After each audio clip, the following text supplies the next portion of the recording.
I'm Frank Vaughn. It's September 27th, 2024, and I'm back at you with another video to discuss the geopolitical state of the world.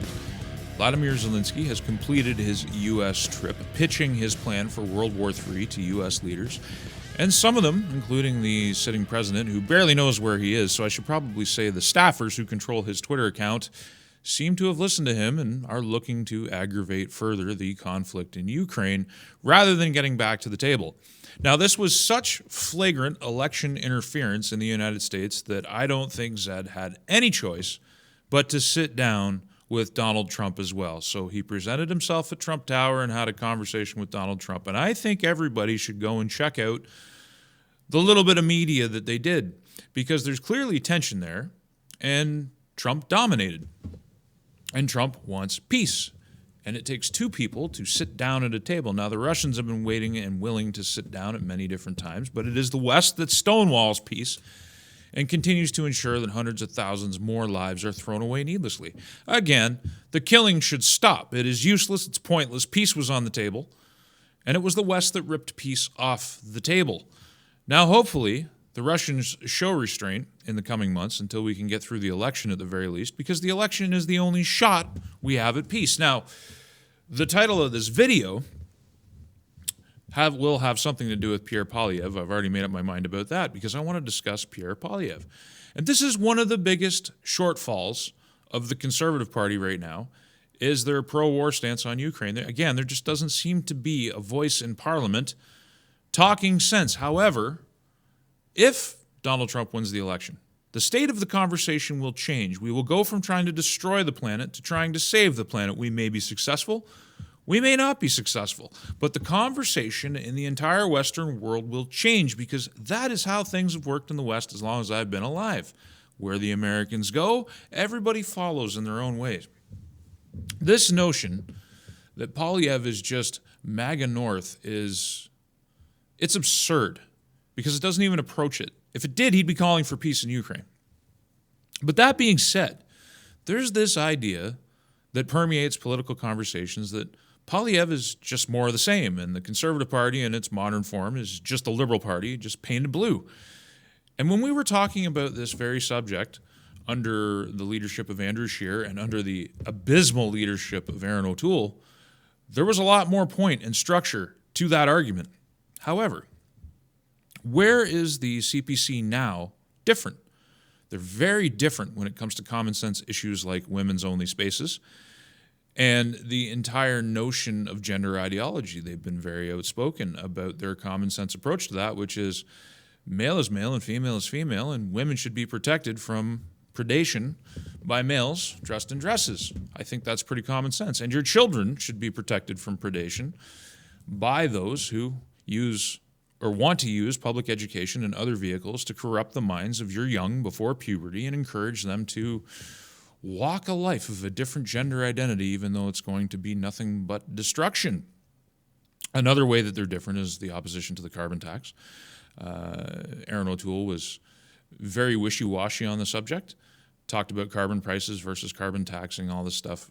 Poilievre just wants to get rid of it. Another key difference with the CPC now is they are not afraid to talk about legal gun ownership, and they are not afraid to take positions that are quite controversial on the subject, controversial on the left, controversial in terms of how the media treats these subjects, not really controversial when it comes to common sense, in terms of protecting lawful gun owners and actually going after criminals. Look, the gangbangers on the streets that are committing shootings every single day are not using legal firearms. Everything they're doing is illegal. And penalizing people who obey the law doesn't fix the problem.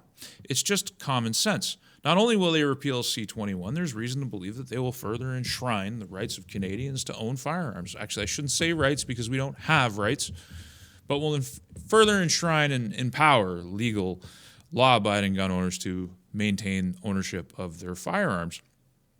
These are some pretty key differences, because the two previous leaders didn't really want to discuss these things in public. Sure, they had policy, but they didn't. They weren't very good at expanding on those policies. Erin O'Toole even flip-flopped in the midst of his campaign, went from having one policy to another, which is just a recipe for defeat. Nobody respects weakness like that in the middle of a campaign. There are other issues, and there are things that I can be critical of the Conservative Party over, but I think it's safe to say that they have shifted. Now, people will say, where's Poilievre been all these years? Particularly PPC bots who love Maxime Bernier. Listen, when you play the game of politics, when you play the game of party politics, and this is in no way a defense of those things, when there's a leadership, when there is a head of the party and they have their team and they have the direction that they're going, if you want to advocate for a different direction within the party, the only two parties that have ever governed this country within the party, you have to wait your turn. Now, during Aaron O'Toole's leadership, what did Poilievre do? When we were at the peak of the Freedom Convoy, he showed up at the Freedom Convoy, voiced his support, was there, and showed an interest in what Canadians were actually thinking at the time, and has been demonized for it ever since, and was condemned by his own leader for doing so. But Aaron was on the way out, and everybody could smell the blood in the water, and that there was going to be a leadership race, and Pierre wanted to win it. We cut Maxime Bernier the same slack that we absolutely have to cut the CPC right now. It is a fait accompli. They're going to win the next election. This is what Canada wants to do. This is what we're capable of doing. This is what the electorate is capable of doing. The CPC message has become much firmer. It is not wishy-washy. And on several subjects, which I've just highlighted, they are better. Better than they've been in a long time. Now, people look back and they say when Max was in government under Stephen Harper, and I've been critical of that role as well, and I was critical even when I was involved with Max. He was very pro-free trade with China. He was the most outspoken advocate in the Conservative caucus for selling out every national interest he could get his hands on to the Chinese. He was so pro-China, so pro getting in bed with the communists through free trade, that he offended even Stephen Harper. He also signed us up for the agendas. People forget his role in that, and forget all the times that he delivered speeches on behalf of Stephen Harper, that he was his foreign minister, his minister of industry, the second in command of the government, one of the most powerful people in the country, while he served in the Conservative Party, waiting his turn to try and become leader. And when he went and tried to become leader in 2017, he had his policies which he brought to the table. And it didn't work out because, like I've said before, the shredding of the ballots, the phantom votes that showed up, I don't think the 2017 election was fair, regardless of what I feel about Max now and the PPC and who he is and what he's proven himself to be. But he, too, waited his turn. The same slack that we cut him has to be cut to Poilievre. Because if he hadn't have waited his turn, he wouldn't be leader now, and we wouldn't have the very real policy differences and approach to advocating for those policies, because the CPC is far more outspoken than it has been under Scheer and O'Toole. They're fundamentally different. They might not go all the way that you want, but I mean, Pierre's come out and said, no WEF. We're going to ban our government from being involved. That's pretty big. You'd think the people who were fed up with the lukewarm milquetoast CPC prior to this time would be happy about the movement.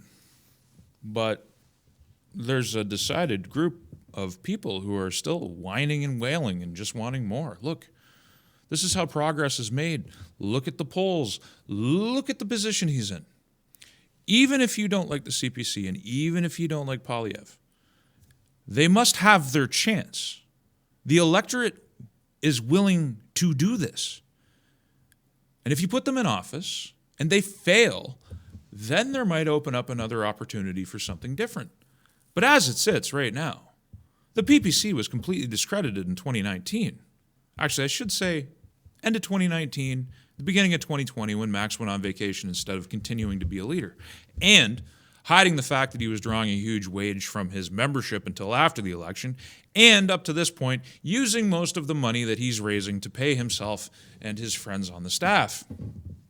It's a mess. He's not your hero. And maybe Pierre's not our hero either. But he deserves his chance.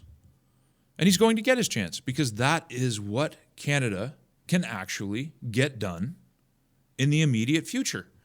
And there's a lot of good on the table, and we should hold him accountable. And if in the future they form a government and they don't do what they say they're going to do, you will see me in front of a camera complaining about that, and maybe I'll do some other things complaining about that too. But this is where we're at. Now, the days of me, at the moment, full-throatedly endorsing any political party are over. I'm voting Conservative. That's it. I'm voting CPC. There's no way around it. I'm going to do it. But I'm not a Conservative Party member anymore, and I don't know if I will be anytime in the future. But can you not see how the conversation has changed? There's a victory here, and that victory will be enhanced when, hopefully, Trump gets back into office, because the world needs Trump. It's not hyperbole. The only guy talking about saving the world from World War III. I don't understand how people could even consider the other side. Forget everything else. Forget how they gaslit us and said, Biden's healthy. He's at the pinnacle of health.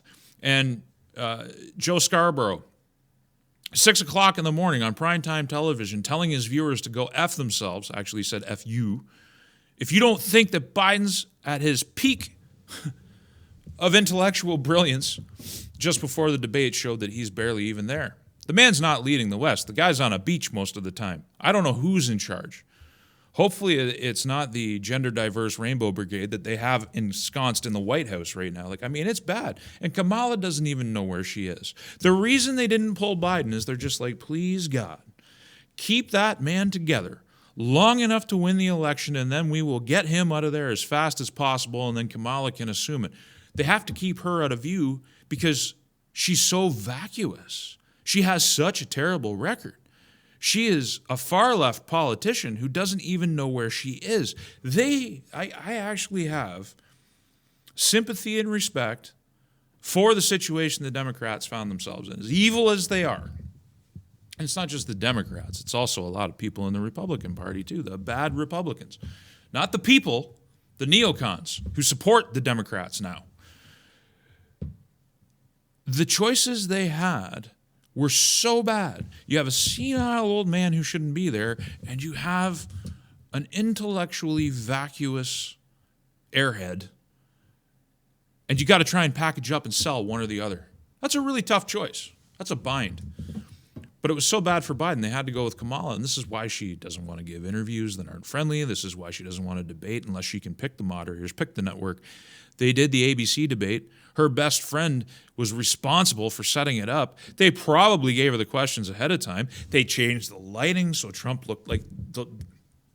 As a person sitting in front of a green screen right now in a studio, admittedly the lighting isn't perfect in here. I probably need new lights, but that's just something down the road.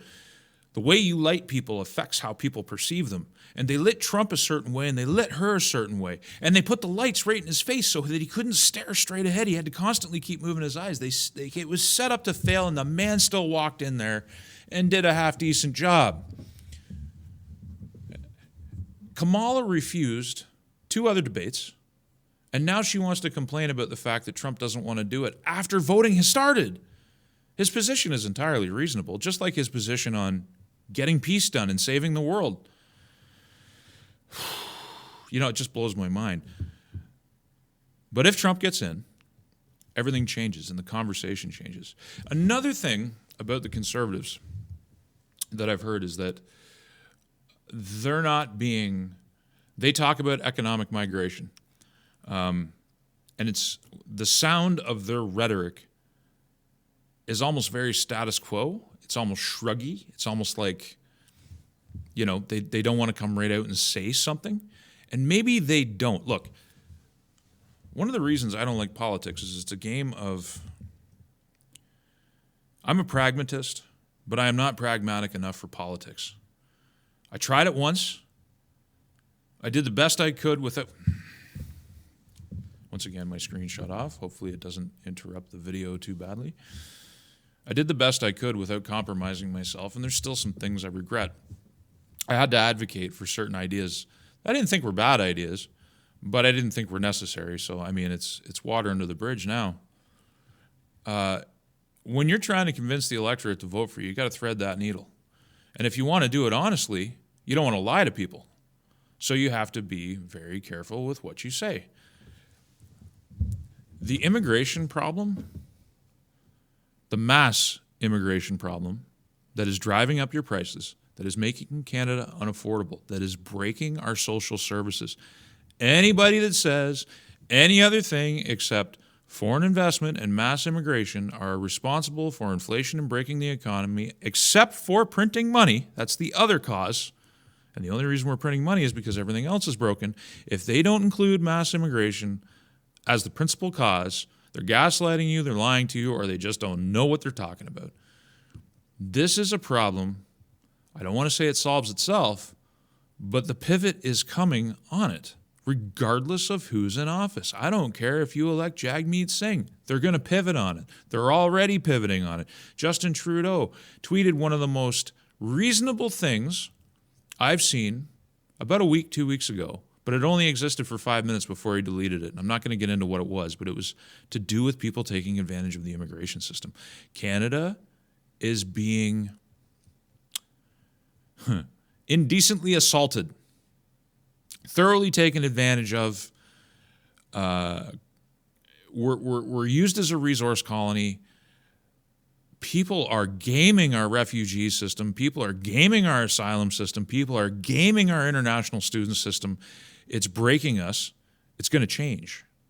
And I have more faith in a conservative government to change in a reasonable way than I do the current government that broke everything.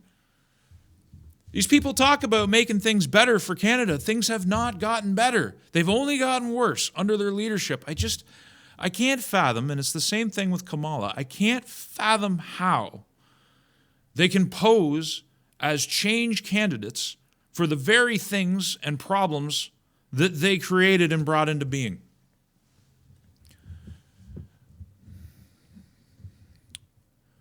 So to get to the point, there is a significant difference between the CPC now and the CPC before. I think they're worth a vote. They're going to get mine. And that's all I can say about it. Another thing I want to say, actually, this just came to my mind. Andrew Scheer. I take a measure of pride seeing Andrew Scheer sit beside Poilievre in the House. If there's anything that I've been wrong about, that I regret over the last several years, going all the way back, it's how I viewed Scheer's leadership. Now, it's not to say he wasn't milquetoast, he was. But was he, or was it his advisors and the pressure that was coming at him from all sides? I think Andrew's a good guy. I really do. And Bernier lied a lot about what the CPC did to him. The chapter of the book, which I highlighted in another video, how he released this chapter of the book to public so they could read it, and it offended CPC leadership. There was no book. It was a myth. The other myth was that the CPC stopped him from traveling because he was going around the country and he was fundraising for different MPs. And it stopped, and he told his people like myself, that the CPC banned him from traveling. It never happened. Maxime concocted a campaign based on lies to undermine the CPC for his own purposes and his own objectives. And he's done very well for himself. And he's attached to himself a very loyal following. And I would encourage you to keep sending him money, because you probably don't need it. He does. He needs it more than you.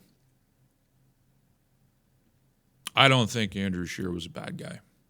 I think I read his leadership wrong. I don't think he led right.